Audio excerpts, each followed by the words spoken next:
মরা মানুষের নামে কোনো খারাপ মন্তব্য করতে হবে না। যদিও মানুষ তার চরিত্র সম্পর্কে এত নিচে নেমেছে যে 40 বছর আগে কি হয়েছে, কিভাবে মরেছে, সেটাও মানুষ বলতে বাধ্য, প্রস্তুত। বলছে যে কবরের উপরে মেরে আসবো, তাই বলছে। আল্লাহর নবী মরার সাথে সাথে একটি হেবারি চাদর, সাদা চাদর দিয়ে ঢেকে দেওয়া হয়েছিল। মহান আল্লাহ বলেন, সানুয়াতে বহুমাররাতাইন, আমি তাকে কবরে বারবার শাস্তি দিব, এরপরে আমি তাকে কঠিন থেকে কঠিন শাস্তির দিকে নিয়ে যাব, তাহলে জাহান্নাম। কবর যত কঠিন, কিয়ামত তার চেয়ে অনেক বেশি কঠিন। কিয়ামত যত কঠিন, জাহান্নাম তার চেয়ে অনেক অনেক অনেক বেশি কঠিন। আল্লাহ বলছেন, আমি তাকে কবরে বারবার শাস্তি দিব, এরপরে তাকে আমি কঠিন থেকে কঠিন শাস্তির দিকে নিয়ে যাব, তা হলো জাহান্নাম। যার কারণে রাসূল সাল্লাল্লাহু আলাইহি সাল্লাম সালাতে সালাম ফেরার পূর্বে এই দোয়া না পড়ে তিনি সালাম ফিরতেন না। তিনি বলতেন, আল্লাহুম্মা ইন্নী আউযু বিকা মিন আযাবি জাহান্নাম, আল্লাহ তোমার কাছে জাহান্নামের শাস্তি থেকে বাঁচতে চাচ্ছি। ওয়া আউযু বিকা মিন আযাবিল কবর, তোমার কাছে কবরের শাস্তি থেকে বাঁচতে চাই। ওয়া আউযু বিকা মিন ফিতনাতিল মাসীহ দাজ্জাল, তোমার কাছে দাজ্জালের ফিতনা থেকে বাঁচতে চাই। ওয়া আউযু বিকা মিন ফিতনাতিল মাহইয়া ওয়াল মামাত, তোমার কাছে বাঁচতে চাই ইহকালের ফিতনা, তোমার কাছে বাঁচতে চাই পরকালের ফিতনা, তোমার কাছে বাঁচতে চাই ইহকালের ফিতনা হতে, তোমার কাছে বাঁচতে চাই পরকালের ফিতনা হতে। আল্লাহুম্মা ইন্নী আউযু বিকা মিনাল মাহসামি ওয়াল মাগরাম, তোমার কাছে বাঁচতে চাই বড় পাপ হতে, তোমার কাছে বাঁচতে চাই ঋণ কর্য হতে, তোমার কাছে বাঁচতে চাই বড় পাপ হতে, তোমার কাছে বাঁচতে চাই ঋণ কর্য হতে। মুহাম্মদ সাল্লাল্লাহু আলাইহি সাল্লাম এই দোয়াটি না পড়ে কোনোদিন সালাম ফিরতেন না বলে আয়েশা রাদিয়াল্লাহু তাআলা আনহা বলেন। সম্মানিত দিনী ভাই বোন, আবু হুরায়রা রাদিয়াল্লাহু তাআলা আনহু বলেন, রাসূল সাল্লাল্লাহু আলাইহি ওয়াসাল্লাম বলেছেন, লাক্কানু মাউতাকুম লা ইলাহা ইল্লাল্লাহ, জান যায় যায়, মরে মরে, মুমূর্ষ অবস্থায় তোমরা তার পাশে বলো লা ইলাহা ইল্লাল্লাহ। মর্মে সূরা ইয়াসিন পড়তে হবে, মর্মে হাদিসটি জাল, নিতান্তই জয়ী। তবে সুবহানাল্লাহ, আলহামদুলিল্লাহ, আল্লাহু আকবার অন্যান্য বর্ণনায় পাওয়া যায় তাসবিহ, তাকবীর। আর এইটি রয়েছে সরাসরি যে তোমরা মমর্ষ ব্যক্তির পাশে লা ইলাহা ইল্লাল্লাহ বলো।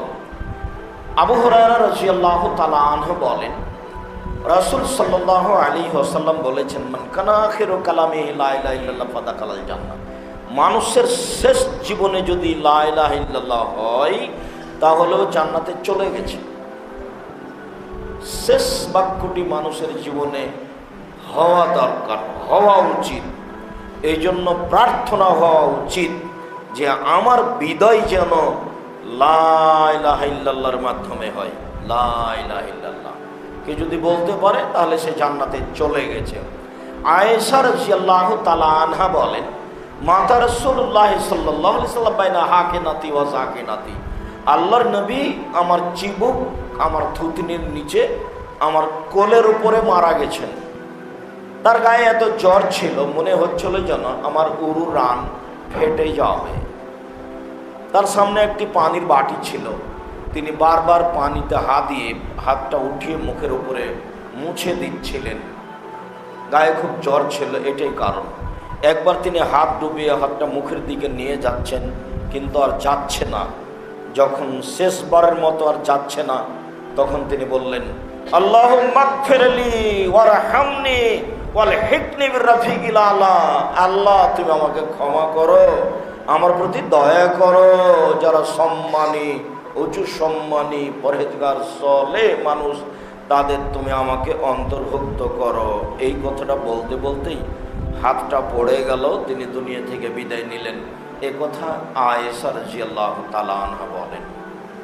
তবে কালেমার সাথে সাথে এই দোয়াটাও পড়া ভালো, যা বুখারী মুসলিমের হাদিসের বিবরণে বোঝা যায়। আবু যার গিফারি রাদিয়াল্লাহু তাআলা আনহু বলেন, আতাইতুন নবী সাল্লাল্লাহু আলাইহি সাল্লাম ওয়া আলাইহি সাবুন আবিয়াজ ওয়া নাইম, একদা আমি আল্লাহর নবীর নিকটে আসলাম, দেখলাম তিনি ঘুমিয়ে, তার মুখের উপর একটা সাদা কাপড় আছে, মুখের উপর একটা সাদা কাপড় দিয়ে তিনি ঘুমিয়ে আছে। আমি ফিরে গেলাম। ঘুমের মানুষকে জরুরি দুর্ঘটনা ছাড়া জাগাতে হবে না। আমি ঘুরে গেলাম, আমি কিছু বললাম না। সুম্মা আতাইতু, আবার আসলাম, ওকাদিস্তাই কাজা, দেখি তিনি ঘুম থেকে জেগে গেছেন।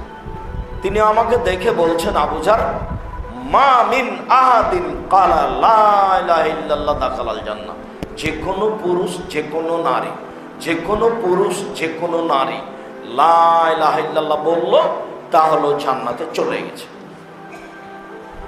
আমি কথাটা সরাসরি অস্বীকার না করে আমি বললাম, ওয়াইনসানা ওয়াইনসারাকা, চুরি করলে জেনা করলেও যাবে?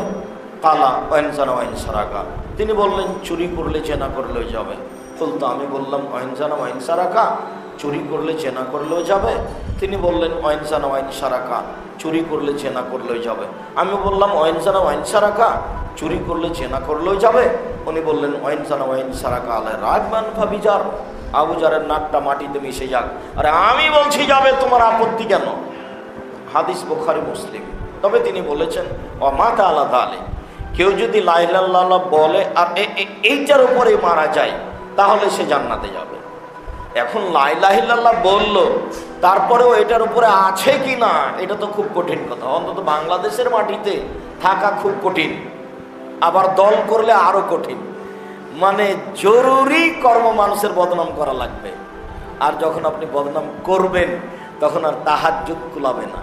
তাই তো রাসূল সাল্লাল্লাহু আলাইহি ওয়াসাল্লাম বলছেন, মা ইয়াজমানিল মা বাইনা লাহিয়ে ওয়া মা বাইনা রাজলিন মাল জান্নাহ। পৃথিবীর মানুষ মনে রেখো, যদি দুইটা জিনিস নিতে পারো তুমি, আমি তোমার জন্য আর একটা জিনিসের জিম্মেদার। মুখকে কন্ট্রোলে রাখিও, জেনায় লিপ্ত হয়েও না, জান্নাতে কিভাবে নিয়ে যেতে হবে সেটা আমি দেখে নেব। বুখারী মুসলিম। যেমনভাবে রাসূল সাল্লাল্লাহু আলাইহি ওয়াসাল্লাম বলেছিলেন আবু তালেবকে, চাচা আপনি খালি লা ইলাহা ইল্লাল্লাহ বলেন, জান্নাতে কিভাবে নিয়ে যেতে হবে আমি সেটা দেখে নেব, আপনি খালি একটু বলেন।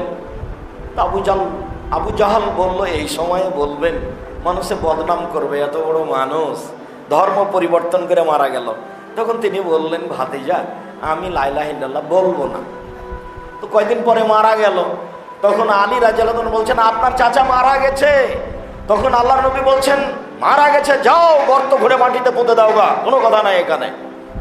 কত ভালোবাসা, কত আদর যত্ন, একবারে এইভাবে চিরদিন তাকে কাপড়ের ছায়া রেখেছেন ভাতিজাকে। কত ভালোবাসার ভাতিজা। মাটির ওপরে এমন কোনো মানুষ ছিল না যেটা মুহাম্মাদের চেয়ে বেশি প্রিয় হতে পারে আবু তালেবের কাছে।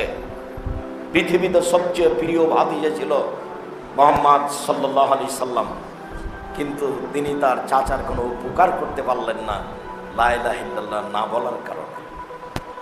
এই কথাটা বললেই বারবার আল্লাহ রাসূলের আমার ওই কথাটাও মনে পড়ে। আবু হুরায়রা রাদিয়াল্লাহু তাআলা আনহু বলেন যে সারা রাসূলুল্লাহ সাল্লাল্লাহু আলাইহি ওয়াসাল্লাম কবর উম্মিহি, একদা আল্লাহর নবী তার মায়ের কবর জিয়ারত করতে গেলেন। ও বাকা, নিচে কাঁদলেন। ও আলকামাউনাহু, আশেপাশে যারা ছিল সবাইকে কাঁদালেন। তারপরে তিনি বলছেন, ওয়াস্তাযানতু রাব্বি আন আস্তাগফিরা লি উম্মি, আমি আল্লাহকে বললাম, আল্লাহ আমার মায়ের জন্য একটু ক্ষমা চাওয়ার অনুমতি দেন। আমি খালি একটু তোমাকে বলি যে আমার মাকে ক্ষমা করো, ক্ষমা করো, এই কথাটা বলার একটু অনুমতি দেন। ফালাম ইদানলি, আমাকে অনুমতি দেওয়া হলো না। না, তুমি বলতে পারবা না যে আমার মাকে ক্ষমা করো, এই কথাই তুমি বলতে পারবা না। ক্ষমা তো বহু দূরের কথা,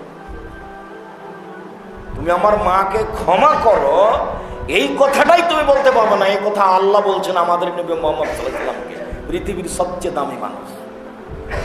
এত বড় দামি মানুষ আদম থেকে নিয়ে কিয়ামত পর্যন্ত আল্লাহ কাউকে সৃষ্টি করেননি। জান্নাতের গেটে বড় অক্ষরে লেখা আছে, যিনি সর্বপ্রথম জান্নাতে প্রবেশ করবেন তিনি হবেন মুহাম্মদ সাল্লাল্লাহু আলাইহি সাল্লাম। বিচারের মাঠে বলবেন, আল্লাহ যা বলবেন তাই মানবো। বলেন, যা বলবেন তাই মানবো। বলেন কি বলতে চাচ্ছেন। ওই সময় ইব্রাহিম আলাইহিস সালাম বলবেন, কাদ গাযাবা আলাইয়া রাব্বি, আমার প্রতিপালক আমার উপর রাগ করেছেন।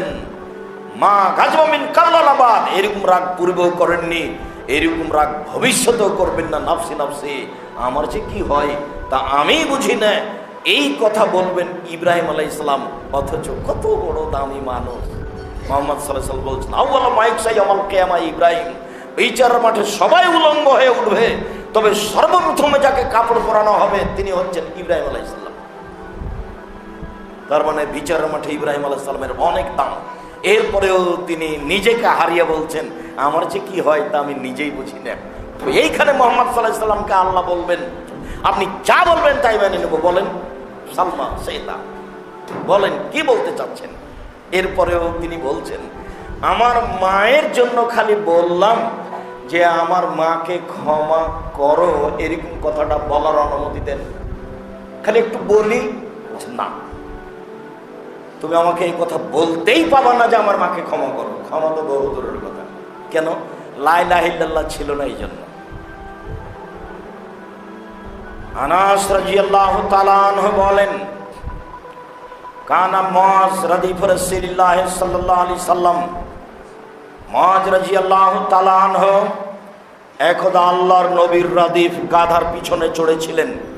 একেবারেই কাছাকাছি দুইজন পাশাপাশি লেগে আছে। আগে আছেন মুহাম্মদ সাল্লাল্লাহু আলাইহি সাল্লাম, পিছনে আছে মুআজ রাদিয়াল্লাহু তাআলা। মোটর সাইকেলের উপরে দুইজন, মোটর সাইকেল হলো গাধা।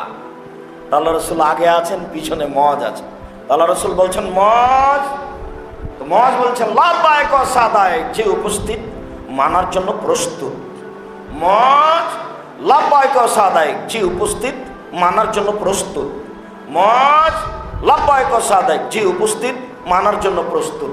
যাহাই বলিবেন তাহাই মানিব, বলেন কি বলতে হবে। তখন রাসূল সাল্লাল্লাহু আলাইহি ওয়াসাল্লাম বলছেন মুআজ মান কালা লা ইলাহা ইল্লাল্লাহ ফাদাখালাল জান্নাহ, কে যদি লা ইলাহা ইল্লাল্লাহ বলে তাহলে জান্নাতে চলে গেছে। লা ইলাহা ইল্লাল্লাহ। উম্মু সালমা রাদিয়াল্লাহু তাআলা আনহা বলেন রাসূল সাল্লাল্লাহু আলাইহি ওয়াসাল্লাম বলেছেন পৃথিবীর মানুষ শুনে রেখো, এই যে হাজারতুমুল মারিদা ওয়াল মাইয়িতা, যখন তোমরা কোনো অসুস্থ মানুষের কাছে যাবা দেখতে বা কোনো মরা মানুষের কাছে যাবা, ফাকুলু খায়রান, তাহলে ভালোটা বলিও, লোকটার খারাপটা বলিও না। লোকটা ভালো ছিল, মানুষের উপকার করত, লোকটা ভালোই ছিল, সবাই তার সলাতের কথা বলে, এই ভালোটা বলিও, খারাপটা বলিও না। কেন? ফাইনাল মালায়েকাতু ইউমিনুনা আলা মা তাকুলুনা, তোমরা যা বলো তার উপরে ফেরেশতারা আমিন বলে। ফেরেশতারা বলে আমিন, তুমি যেটা বললে সেটার উপরে আমিন, তুমি যেটা বললে সেটার উপরে আমিন। আর তোমরা মানুষকে খারাপ বলে কি করবে? ও যা খারাপ করেছে তা পেয়ে গেছে, তোমার বলাই কি আর না বলাই কি? কাজেই তুমি বলে পরিবেশটা নষ্ট করবে কেন? বলোই না। এই কথা উম্মু সালমা রাদিয়াল্লাহু তাআলা আনহা বলেন যে রাসূল সাল্লাল্লাহু আলাইহি ওয়াসাল্লাম বলেছেন অসুস্থ মানুষকে দেখতে গিয়ে, মরা মানুষকে দেখতে গিয়ে কোনো খারাপ মন্তব্য করতে হবে না। মরা মানুষের নামে কোনো খারাপ মন্তব্য করতে হবে না। যদিও মানুষ তার চরিত্র সম্পর্কে এত নিচে নেমেছে যে 40 বছর আগে কি হয়েছে, কিভাবে মরেছে, সেটাও মানুষ বলতে বাধ্য, প্রস্তুত। বলছে যে কবরের উপরে মেরে আসবো, তাই বলছে। মরণ সম্পর্কে তার কোনো অবগতিতে নেই। এমনি পশু প্রাণীর মতো গরু ছাগল খায়, থাকে, মারামারি করে, দাঙ্গাবাজি করে, বাস মরলে শেষ, এটাই জীবন। উম্মু সালমা রাদিয়াল্লাহু তাআলা আনহা বলেন রাসূল সাল্লাল্লাহু আলাইহি ওয়াসাল্লাম বলেন মা মিন মুসলিমিন তুসিবহু মুসিবাত, যে কোনো মুসলিম পুরুষ নারীর উপরে যদি যে কোনো সমস্যা আসে, যে কোনো সমস্যা, স্যান্ডেলের ফিতাটা ছিঁড়ে গেছে, ছোট সমস্যা, কেউ একটা গালি দিয়েছে সেটা শুনলো, ছোট সমস্যা, কোরআন মাজিদটা হাত থেকে পড়ে গেছে, সমস্যা, স্যান্ডেলটা মাটির সাথে ধাক্কা খেয়ে উষ্টা লেগেছে, ছোট সমস্যা।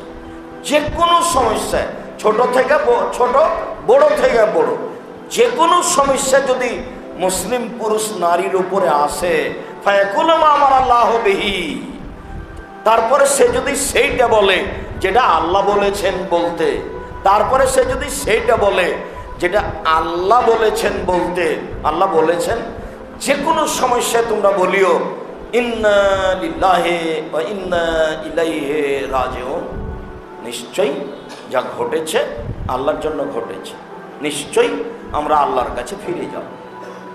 ইন্না লিল্লাহি ওয়া ইন্না ইলাইহি রাজিউন, নিশ্চয়ই যা কিছু ঘটেছে আল্লাহর জন্য ঘটেছে। যা কিছু আমাদের ঘটেছে আল্লাহর জন্য ঘটেছে, নিশ্চয় আমরা সবাই আল্লাহর কাছে ফিরে যাব। এই কথাটা যদি কেউ বলে তাহলে কি হবে? আখলাফাল্লাহু লাহু খায়রান মিনহা। তারপরে বলে আল্লাহুম্মা জিরনি ফি মুসিবাতি ওয়া আখলিফ লি খায়রান মিনহা। আল্লাহ, আমার যে বিপদটা এসেছে এতে তুমি নেকি দাও।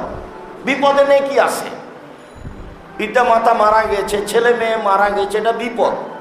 যে কোনো সমস্যা, জেল জরিমানা, মামলা মোকদ্দমা, কোর্ট কাচারি, যে কোনো সমস্যা যখন আসে তখন আপনি বলবেন ইন্না লিল্লাহি ওয়া ইন্না ইলাইহি রাজিউন। তারপরে বলবেন আল্লাহুম্মা জিরনি ফি মুসিবাতি। আল্লাহ, এই মুসিবতে তুমি আমাকে নেকি দাও। আখলিফ লি খায়রান মিনহা। আর এর চেয়ে যেটা ভালো সেটা এই জায়গাতে প্রতিনিধি করে দাও। এটা সরিয়ে দাও আর ভালোটা দিয়ে দাও। এই বিপদটা সরিয়ে দাও, ভালোটা দিয়ে দাও। এইটুকু যদি কেউ বলে ফাখলাফাল্লাহু লাহু খায়রান মিনহা, তখন যেটা ঘটেছে তার চেয়ে ভালোটা আল্লাহ ওখানে দিয়ে দেন। এটা বললে যেটা ঘটেছে তার চেয়ে ভালোটা আল্লাহ দিয়ে দেন। এবার উম্মু সালমা বলছেন যে মাতা আবু সালমা, এবার আমার স্বামী আবু সালমা মারা গেলেন। উম্মু সালমা হচ্ছেন আবু সালমার স্ত্রী। এরা স্বামী স্ত্রী বাহির থেকে এসেছে, একেবারে দূর থেকে এসেছেন। লাম্মা মাতা আবু সালমা, এবার আবু সালমা মারা গেলেন। তা আল্লাহ রাসূল তো বলে দিয়েছেন যে বিপদে বলিও ইন্না লিল্লাহি ওয়া ইন্না ইলাইহি রাজিউন, আল্লাহুম্মা আজরিনি ফি মুসিবাতি ওয়া আখলিফ লি খায়রান মিনহা। এটা বলিও বিপদে, আল্লাহ রাসূল তো বলে দিয়েছেন। এখন আইয়ুরাজুলিন খায়রুন মিনাল মুসলিমিনা মিন আবি সালমা। আরে আবু সালমার চেয়ে পৃথিবীতে ভালো মানুষ কে আছে যাকে আমি বলতে পারি যে আল্লাহ, আমার স্বামী আবু সালমা মারা গেছে, তো তার চেয়ে একটা ভালো স্বামী দিয়ে দাও।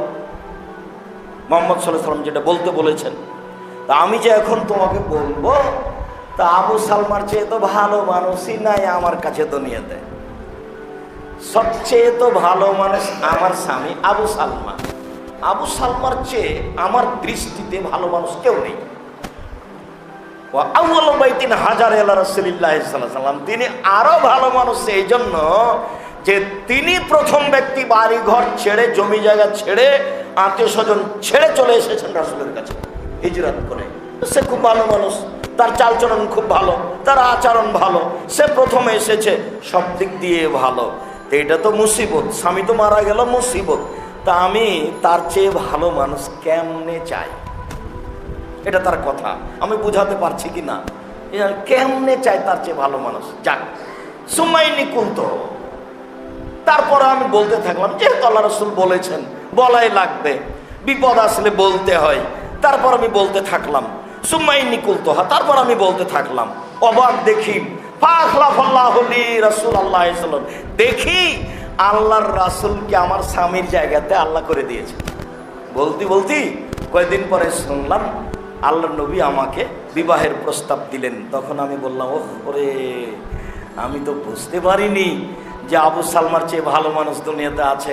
আমি বুঝিনি এই জন্য যে রাসূল আমাকে বিবাহ করার জন্য প্রস্তাব দিবেন, এটা তো আমি ভাবতেই পারি না, স্বপ্নেও দেখিনি। তাহলে আমি সেটা ভাববো কি করে? তাই তো আমি বলেছি সবচেয়ে ভালো মানুষ আবু সালমা। তা আমার মনে মনে বলছিল যে আবু সালমার চেয়ে ভালো মানুষ পৃথিবীতে নেই। তো যা, আমি বলি। তো দেখি একদিন আল্লাহ রাসূল বলছেন বিবাহের প্রস্তাব। তখন আমি বললাম, আল্লাহর নবী, আপনি তো আমাকে বিবাহ করবেন কয়েকটা কথা।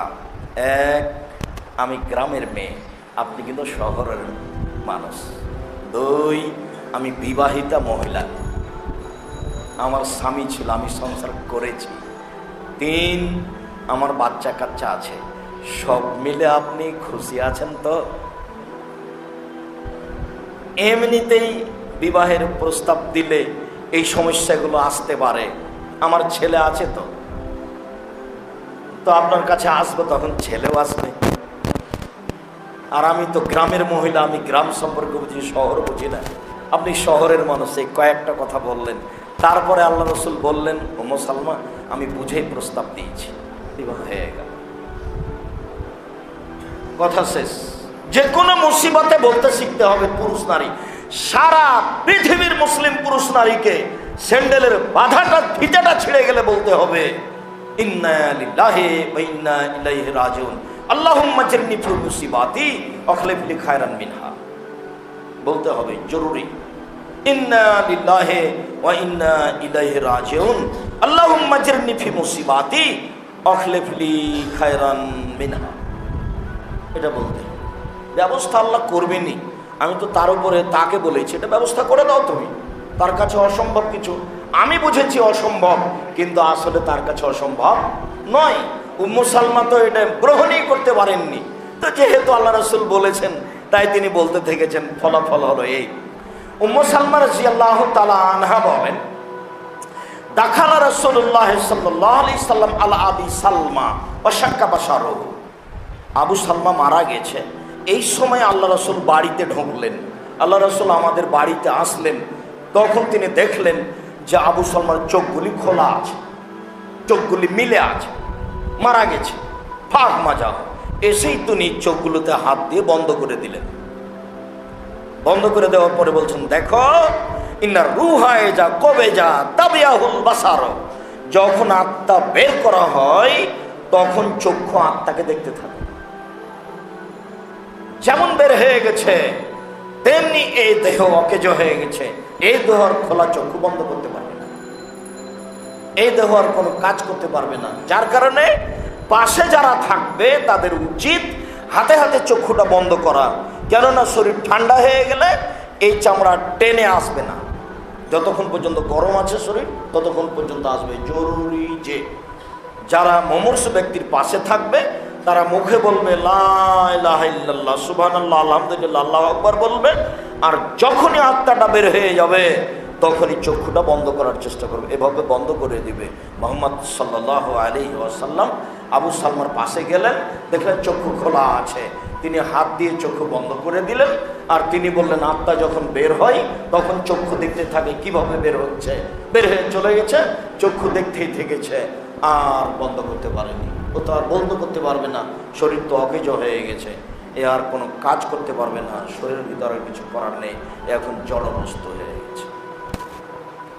সম্মানিত দিনী ভাই বোন, উম্মু সালমা রাদিয়াল্লাহু তাআলা আনহা বলেন, তারপরে তিনি বললেন, এভাবে তিনি বললেন, চক্ষুটা বন্ধ করে দিয়ে বললেন, আল্লাহুম্মা গফির লি আবি সালমা ওয়ারফা দারজাতাহু ফিল মাহদিন। আল্লাহ তুমি আবু সালমাকে ক্ষমা করো। আল্লাহ নবী বলছেন, আল্লাহ তুমি আবু সালমাকে ক্ষমা করো, ওয়ারফা দারজাতাহু ফিল মাহদিন, আর তুমি ওকে সম্মানীদের অন্তর্ভুক্ত করো। ওয়াখলিফ ফি লাহু ফি আকাবিহি মিনাল গাবিরিন, আর ওর আহাল পরিবার যারা থেকে গেল ওদের জন্য একটা ভালো প্রতিনিধি করো। এটা আল্লাহ নবী বলছেন। একটু আগে উম্মু সালমা বলেছেন, আর এখন ওই দুয়াই আল্লাহ রাসূল নিজেও বলছেন, আল্লাহ আবু সালমাকে ক্ষমা করো, আল্লাহ আবু সালমার মান মর্যাদা বৃদ্ধি করে দাও, আল্লাহ আবু সালমার ছেড়ে যাওয়া পরিবারে ভালো প্রতিনিধি দাও। আল্লাহুম্মা গফির লানা ওয়া লাহু ইয়া রাব্বাল আলামিন, হে আমাদের প্রতিপালক তুমি আমাদের এবং তাকে ক্ষমা করো, আমাদেরকে ক্ষমা করো, তাকে ক্ষমা করো, আমাদেরকে ক্ষমা করো, তাকে ক্ষমা করো। আফসালাহু ফি কবরিহি ওয়া নাব্বির লাহু ফিহি, তুমি তার কবরকে প্রশস্ত করো, তুমি তার কবরকে আলোকিত করো, তুমি তার কবরকে প্রশস্ত করো, তুমি তার কবরকে আলোকিত করো। বাপ মা মারা গেলে, ছেলে মেয়ে মারা গেলে কি দোয়া পড়তে হবে, কিভাবে, এই জায়গাটাতে আইনে রাসূল সাল্লাল্লাহু আলাইহি ওয়াসাল্লাম দোয়া অধ্যায় বইয়ে দেওয়া আছে। আইনে রাসূল দোয়া অধ্যায় বইটা আপনি পড়িয়েন, 100 বার পড়বেন, 100 বার। আমার উপরে একটু যদি মনের টানের অভাব থাকে তবুও পড়বেন, ভালোবাসা থাকে তবুও পড়বেন, যদি হিংসা থাকে তবুও পড়বেন। মানুষ হিসেবে থাকতেই পারে, আমি তো আর ফেরেশতা নই, থাকাই স্বাভাবিক, থাকতেই পারে, থাক। তবুও আইনে রাসূল সাল্লাল্লাহু আলাইহি ওয়াসাল্লাম বইটা অন্তত 100 বার পড়বেন জীবনে। কত হাত তুলে দোয়া করতে হবে, কোথায় করতে হবে, আমি মানুষ হিসাবে প্রাণপণে স্পষ্ট করার চেষ্টা করেছি। এই জায়গাতে আপনি বলবেন আল্লাহুম্মা গফির লি আবি ওয়ারফা দারজাতাহু বিল মাহদিন ওয়াবসালাহু ফি কবরিহি ওয়া নাব্বির লাহু ফিহি আল্লাহুম্মা গফির লি উম্মি ওয়ারফা দারজাতাহু বিল মাহদিন ওয়াবসালাহু ফি কবরিহি ওয়া নাব্বির লাহু ফিহি। আল্লাহ তুমি আমার মাকে ক্ষমা করো, তাকে সম্মানী করো, তুমি তাকে মাফ করো, তুমি তার কবরকে প্রশস্ত করো, তুমি তার কবরকে আলোকিত করো। কিভাবে বাপ মায়ের জন্য বলবেন ওইভাবে দেওয়া আছে। আইনে রাসূল সাল্লাল্লাহু আলাইহি ওয়াসাল্লাম দোয়া অধ্যায় বইয়ে সবটাই পড়বেন, উপদেশ পড়বেন। মুখে যেমন কোনোদিন দীর্ঘ 32 বছরে অপ্রয়োজনীয় কথা বলিনি, কেসা কাহিনী বলিনি, মিডিয়ায় তেমন কেসা কাহিনী কোনোদিন বলিনি, কলেমেও তেমন বলি না, জামিয়া সালাফেও তো তেমন ছাত্র শিক্ষক সবাই মিলে মানুষের ব্যাপারে কোনো মন্তব্য না করে ছেলেদেরকে মানুষের মতো মানুষ করে গড়ে তুলতে হবে, জীবন বাজি রেখে চেষ্টা চালিয়ে যাচ্ছি বলে আমার অনুমান। তবে আমি মানুষ ভুল থাকতে পারে। সম্মানিত দিনী ভাই বোন, রাসূল সাল্লাল্লাহু আলাইহি সাল্লাম এভাবে বলেন, বিষয়টি বোঝার চেষ্টা করি। আল্লাহুম্মা সাল্লি আলাইহি আল্লাহুম্মা বারিক।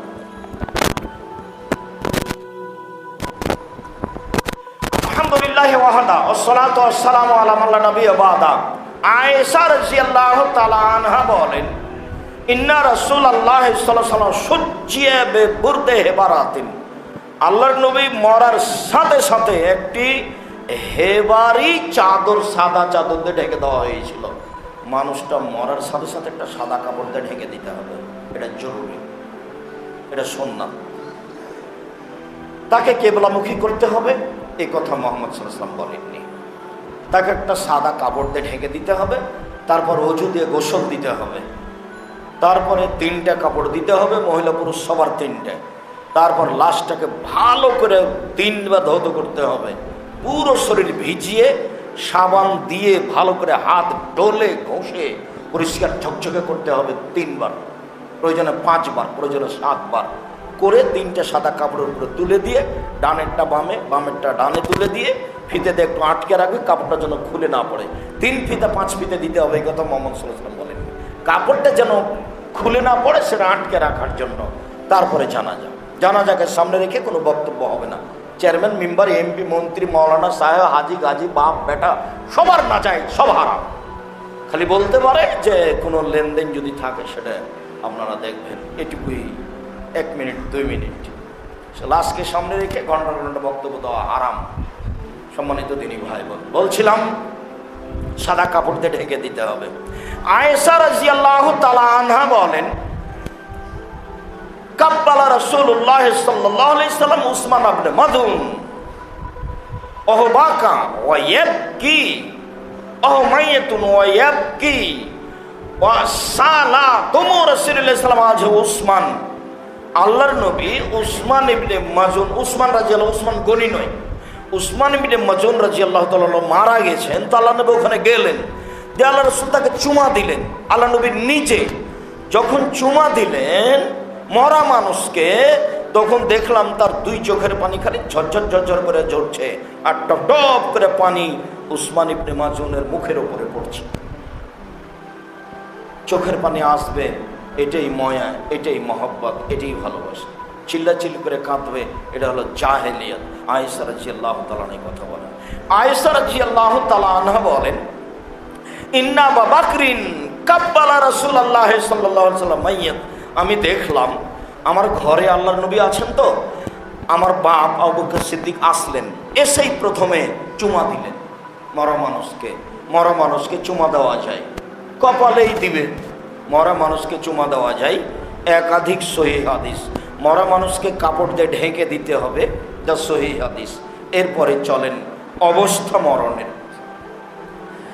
আবু হুরায়রা রাদিয়াল্লাহু তাআলা আনহু বলেন, রাসূল সাল্লাল্লাহু আলাইহি ওয়াসাল্লাম বলেছেন, আল মাইয়িত তাহজুরুল মালায়েকা। মানুষ যখন মরে মরে মরে জান যায় যায় মরে মরে, তখন অনেকগুলি ফেরেশতা আসেন। ওয়াইন কানার রাজুল ইযা কানার রাজুলু সালিহান, তো লোকটা যদি ভালো হয় তখন ফেরেশতারা বলেন, উখরুজি আইয়াতুহান নাফসুত তাইয়্যিবা কানা ফিল জাসাদিল তাইয়্যিব।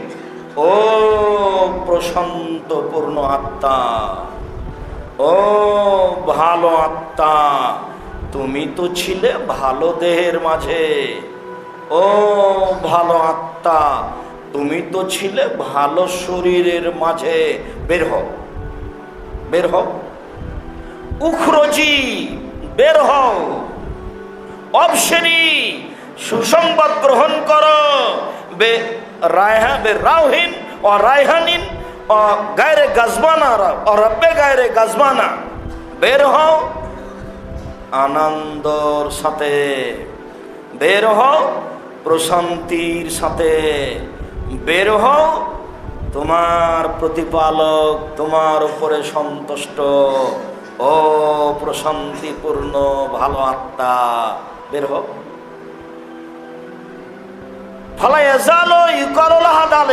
এটা বলতে থাকে, এটা বলতে থাকে, এটা বলতে থাকে ফেরেশতাগণ, বের হও ও প্রশান্তিপূর্ণ আত্মা, বের হও আনন্দের জন্য, বের হও প্রশান্তির জন্য, বের হও আল্লাহ সন্তুষ্ট। সুম্মা তাখরুজ, তারপরে বের হয়। হাত্তা তাখরুজা, তারপর বের হয় মৃদুভাবে, ধীরে। সুম্মা ইউরাজু বিহিল আস-সামায়ে, তারপর আকাশের দিকে নিয়ে যাওয়া হয়। ফায়ুফতাহু লাহা, আকাশের দরজাগুলি খুলে দেওয়া হয়, খুলতে থাকে খুলতে থাকে। ফায়ুকাল লাহু, তারপর আকাশের ফেরেশতারা বলেন মান হাযা, ইনি কে? ফায়াকুলুনা ফুলানুন, তখন বলে তো অমুক ব্যক্তি। তখন ফেরেশতারা আকাশের বলেন যে মারহাবান লিনাফসিত তাইয়্যিবা, স্বাগতম, ধন্যবাদ, স্বাগতম ও পবিত্র আত্মা, তুমি পবিত্র দেহের মধ্যে ছিলে। কানাত ফিল জাসাদি তাইয়্যিব, তুমি পবিত্র দেহের মধ্যে ছিলে, ও পবিত্র আত্মা, স্বাগতম, ধন্যবাদ। উদখুলি হামিদাতান, প্রশংসা সহকারে প্রবেশ করো। সবাই তোমার প্রশংসা করে, সবাই বলে তুমি ভালো। আকাশ বলে তুমি ভালো, জমিন বলে তুমি ভালো, ফেরেশতা বলে তুমি ভালো, আমরা বলছি তুমি ভালো। প্রবেশ করো, ভিতরে চলে আসো, প্রবেশ করো। অবশিরি, সুসংবাদ গ্রহণ করো। বিরাউহিন ও রায়হানিন ও রব্বে গায়রে গাজবানা, আনন্দ, প্রশান্তি, আল্লাহ সন্তুষ্ট এর সুসংবাদ গ্রহণ করো। সব আকাশের ফেরেশতা বলতে থাকেন। সবাই বলে, সবাই বলে, সবাই বলে। প্রথম আকাশে বলে, দ্বিতীয় আকাশে বলে, তৃতীয় আকাশে বলে, চতুর্থ আকাশে বলে, পঞ্চম আকাশে বলে, সপ্তম আকাশে বলে। হাত্তা তানতাহে ইলা সামায়ে আল্লাতী ফিহা আল্লাহ, তারপর ওই আকাশে চলে যায় যে আকাশে আল্লাহ আছে। তারপর ওই আকাশে চলে যায় যে আকাশে আল্লাহ আছেন। তাহলে ভালো মানুষের অবস্থা আমি কি অল্প হলেও বুঝাতে পেরেছি? সামান্য হলে বোঝানোর চেষ্টা করেছি, এটাই। এরপরে চলেন খারাপ মানুষ। আল্লাহ তুমি রহম করো। লা ইলাহা ইল্লাল্লাহ সুবহানাকা ইন্নী কুনতু মিনাজ জালিমিন।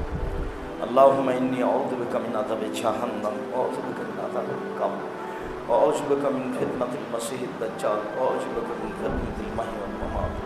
রব্বিগফির ওয়ারহাম আনতা খায়রুর রাহিমিন। রব্বিগফির ওয়ারহাম আনতা খায়রুর রাহিমিন। আন্নী মাসানিয়াদ দুররু ওয়া আনতা আরহামুর রাহিমিন। রাসূল সাল্লাল্লাহু আলাইহি সাল্লাম বলেছেন, ওয়াইনকালা রাজুলুস সাউ, যদি লোকটা খারাপ হয়, যদি লোকটা খারাপ হয়, তখন ফেরেশতাগণ বলেন উখরুজি আইয়াতুহান নাফসাল খাবিসা, এই অপবিত্র আত্মা, বের হ, বের হ। কানাত ফি জাসাদিল খাবিস, খারাপ দেহের মধ্যে ছিলি, বের হ। উখরুজি জামিমাতান, বের হ, নিন্দনীয় অবস্থায় বের হ। সবাই খারাপ বলে, আকাশ খারাপ বলে, জমিন খারাপ বলে, ফেরেশতা খারাপ বলে, আমরা খারাপ বলি, বের হ, খারাপ অবস্থায় বের হ। ওয়াবশিরি, সুসংবাদ নে, বেহামিমিন, জ্বলন্ত ফুটন্ত গরম পানির সুসংবাদ নে। ওয়াগাসাকিন, রক্ত পুচের সুসংবাদ নে। ও আখারা মিন শিকলিহা জাওয়াজিন, সর্ব ধরনের কষ্টদায়ক শাস্তির নে, সুসংবাদ নে। জ্বলন্ত ফুটন্ত গরম পানির সুসংবাদ নে, রক্তপুজের সুসংবাদ নে, সর্ব ধরনের কষ্টদায়ক শাস্তির। খালি বলা হয়, খালি বলা হয়, খালি বলা হয় না, সবাই বলে, ফেরেশতা যত আসে সবাই বলে হাতা থাকলো যাবে, তারপরও বের হয়ে আসে। খুব কষ্টের অবস্থা বের হয়ে আসে। অন্য বর্ণে না, আরবি বর্ণ আছে, খুব কষ্টের অবস্থা বের হয়ে আসে। সুমাইরা জবাহেলা সময় তারপর প্রথম আকাশে নিয়ে যাওয়া হয়। প্রথম আকাশে যখন নিয়ে যাওয়া হয়, ফায়ুকাল্লাহ মান হাজা, তখন ফেরেশতা বলেন একে, ফায়ুকাল্লাহ ফুলান, বলা হয় অমুক। তখন বলেন ফেরেশতাগণ লা মারহামা লিন-নাফসিল খাবিসা, এই অপবিত্র খারাপ আত্মার জন্য কোনো স্বাগতম নেই, কোনো স্বাগতম নেই। এই অপবিত্র খারাপ আত্মার জন্য কোনো স্বাগতম নেই। এর যে ইতামি মাতান, ফিরে যা, ফিরে যা, জঘন্য অবস্থায়, বদনাম অবস্থায়, খারাপ অবস্থায় ফিরে যা। ফাতুর সালমিনাস সামায়, আকাশ থেকে একবারে ছুঁড়ে মারা হয়। তাসিরু ইলাল কবর, আবার কবরে ফিরে আসে। কবরে ফিরে এসে এবার ফেরেশতারা প্রশ্ন উত্তর শুরু করেন। এটা হলো প্রথম স্তর। প্রথমে আত্মাকে উপরে নিয়ে যাওয়া হয়, ভালোটা একবারে আল্লাহ পর্যন্ত চলে যায়, ইল্লিনে তালিকা হয়। ইল্লিনে তালিকা হওয়ার পরে আবার ব্যাক করে ফিরে আসবে তার দেহে। তারপর আত্মার জগতে সব কিছু জান্নাতের ভালো, জান্নাতের সুবিধা ভোগ করতে থাকবে। আর যদি খারাপ হয় তাহলে ওপরে আর লিস্ট হবে না, ইল্লিনের তালিকা হবে না, নিচে ফিরে আসবে, তাকে অপমান করে ধাক্কা দিয়ে ছুঁড়ে মারা হবে। তারপর কবরে আসবে, উত্তরে প্রশ্নে পরাজয় হবে। তারপর তখন তার তালিকা সিজ্জিনে হবে এবং আত্মার জগতে তার শাস্তি হতে থাকবে যতদিন পর্যন্ত বিচার না হচ্ছে। সম্মানিত দিনী ভাই বোন, বলছিলাম মরণ খুব কঠিন জিনিস খারাপ মানুষের জন্য, মরণ খুব ভালো জিনিস ভালো মানুষের জন্য। রাসূল সাল্লাল্লাহু আলাইহি সাল্লাম বলেন, রাসূল সাল্লাল্লাহু আলাইহি সাল্লাম বলেছেন, আল্লাহ ওর সাক্ষাৎ চাই যে ভালো, আল্লাহ তার সাক্ষাৎ চায় না যে খারাপ। এরপরেও তো তার মরণ হবে। আল্লাহ যার সাক্ষাৎ চাই সে তো ভালো। জীবনটা কি করলাম, পুরো জীবনটা এভাবে এলোমেলো কাটিয়ে দিলাম। আমি এই মর্মে খুতবার শেষে এসে উপস্থিত মুসল্লি এবং পৃথিবীর যারা যেখানে যন্ত্রের মাধ্যমে, অনলাইনের মাধ্যমে আমাদের সাথে রয়েছেন, তাদেরকে আমি আন্তরিকভাবে অনুরোধ জানিয়ে বলতে চাচ্ছি যে প্রথমত 5 ওয়াক্ত সালাতের প্রতি জোরালো প্রস্তুতি গ্রহণ করি। মানুষের জীবনে জরুরি কাজ হিসাবে এর যে কোনো জরুরি কাজ আছে। আমি আব্দুর রাজ্জাক বিন ইউসুফ ভাঙাচোরা যেটুকু কোরআন হাদিস বুঝি তাতে এর চেয়ে মানুষের জীবনে কোনো জরুরি কাজ নেই। মানুষের জীবনে যেটা দ্বিতীয় জরুরি কাজ সেটা হলো হালাল রুজি। যে কোনো মূল্যে হালাল রুজি উপার্জন করতে হবে, যে কোনো মূল্যে। তবে টাকা বেশি ইনকাম করতে হবে, এ কথাই ঠিক। নিঃস্ব হয়ে দিন কাটাতে রাজি নই। কেন? সালাত আদায় করে জান্নাত পাবো, জান্নাত কিনতে পারি না। সিয়াম পালন করে জান্নাত পাবো, জান্নাত কিনতে পারবো না। হজ করে জান্নাত পাবো, জান্নাত কিনতে পারবো না। পয়সায় এমন উপার্জন করব, অসহায় মানুষের পাশে দাঁড়িয়ে জান্নাত কিনে নিব। বিচারের মাঠে যাবো জান্নাত কিনে নিয়ে, আল্লাহকে বলবো জান্নাত কিনে নিয়েছি দাও। অসহায় মানুষের পাশে দাঁড়ালে টাকা পয়সা লাগবে। অসহায় মানুষের পাশে, ফকির মিসকিনের পাশে দাঁড়ালে, কমে বেসরকারি মাদ্রাসার নিকটে গেলে পয়সা লাগবে। হালাল উপার্জন করতে হবে, এটা 2। 3, কোরআন মাজিদ তেলাওয়াতে অভ্যাসী হতে হবে। যে কোনো মূল্যে, যে কোনো মূল্যে কোরআন মাজিদ তেলাওয়াতে অভ্যাসী হতে হবে। রাতে সূরা মুলক পড়তে হবে। 4 শ্রেণীর মানুষের কবরের শাস্তি হবে না। তার 1 শ্রেণীর মানুষ যারা রাতে সূরা মুলক পড়ে, যারা রাতে সূরা মুলক পড়ে তাদের কবরের শাস্তি হবে না। যা কিছু বললাম সব সহজ হয়ে যাবে। 4, মানুষ যেখানে বসে গল্প করছে সেখানে বসতে হবে না। যার নাম আড্ডা পিটা, যার নাম কারোর সাথে গল্পে জড়িয়ে পড়া। যখনই কারোর সাথে কথায় জড়িয়ে পড়বেন তখনই কোনো এক সময় বদনাম চলে আসবে কারো। ওই সময় যদি আপনি বলেন ঠিকই বলেছেন, আসলেই খারাপ, তখন আর জান্নাত হবে না, তখন আর তাহাজ্জুদ দিয়ে জান্নাত পাওয়া যাবে না। কেন? ওটা হলো মানুষের হক নষ্ট পাপ। যাকে আপনি খাটো করলেন, সামান্য একটু বদনাম করে তার আপনি হকটা নষ্ট করলেন, আপনি নিজে হক নষ্ট করলেন। ও রিক্সাওয়ালাকে থাপ্পড় দিয়ে মানুষের উপরে তো অত্যাচার করেছে, আপনি দোকানে বসে মানুষের বদনাম করে অত্যাচার করেছেন, আর এ লোকটা পূর্বাঞ্চলে ঢাকাতে এক জমি 7 বার বিক্রি করে মানুষের প্রতি অত্যাচার করেছে, আরও মিথ্যা কসম করে ওকে জেলে দিয়ে মানুষের প্রতি অত্যাচার করেছে। সব হক নষ্ট পাপ, কারো বিচার আগে হবে না, সবারই বিচার দেরিতে হবে। আমি একটু বদনাম করেছি, তার কারণে আমি বিচারে পিছিয়ে পড়ে গেছি। যদি একদিন দেরি হয় তাহলে 550,000 বছর, আর যদি 3 দিন দেরি হয় তাহলে আমার বিচার হবে 1.5 লক্ষ বছর দেরিতে। আর যদি আমি কারো হক নষ্ট না করে থাকি, কারো বদনাম না করে থাকি, আমি যদি সাধারণভাবে দুনিয়া থেকে চলে যেতে পারি, তাহলে আমার বিচার সময় লাগবে 5 থেকে 7 মিনিট। 5 থেকে 7 মিনিট এক ওয়াক্ত ফরজ সালাত আদায়ের সময়ে আমার বিচার হয়ে যাবে। এই কথা মুহাম্মদ সাল্লাল্লাহু আলাইহি সাল্লাম বলেন। বিচার যেন দেরি না হয়, তাই অনুরোধ রইল 4টি কাজের। 1, 5 ওয়াক্ত সালাত। 2, হালাল রুজি। 3, কোরআন তেলাওয়াত। 4, অপ্রয়োজনীয় কথা না বলা, আড্ডা না পিটা, কারোর সাথে গল্পে না জড়ানো। ওইখানে নাই আমি দোকানে যাব, যে 1 কেজি লবণ দেন আর 200 মরিচ দেন, নেওয়া হয়ে গেছে, আসসালামু আলাইকুম। 2 মিনিট ওখানে বসতে হবে, বসলেই বিপদ আছে। কত বড় বিপদ তা আপনি বিচারের মাঠ ছাড়া বুঝতে পারবেন না। আপনি তো একটা ভালোবাসার উপরে ছিলেন, আর এমনি তো মানুষ যখন মানুষের বিরুদ্ধে থাকে, তারপরে যখন তার একটা বিপদের কথা শুনে, তখন মানুষে বলে ঠিক হয়েছে, ঠিকই হয়েছে, উচিত হয়েছে, যেমন মানুষ তেমন হয়েছে, তখন আপনাকে খুব ভালো লাগে, তখন বদনাম করতে খুব ভালো লাগে। এটা তো আত্মা, ইন্না নাফসাল আমারত বিশ্বয়ে, আত্মা মানুষকে পাপের আদেশ করে, আত্মার কাজই এটা, আত্মা মানুষকে পাপের আদেশ করে। খুব সাবধান।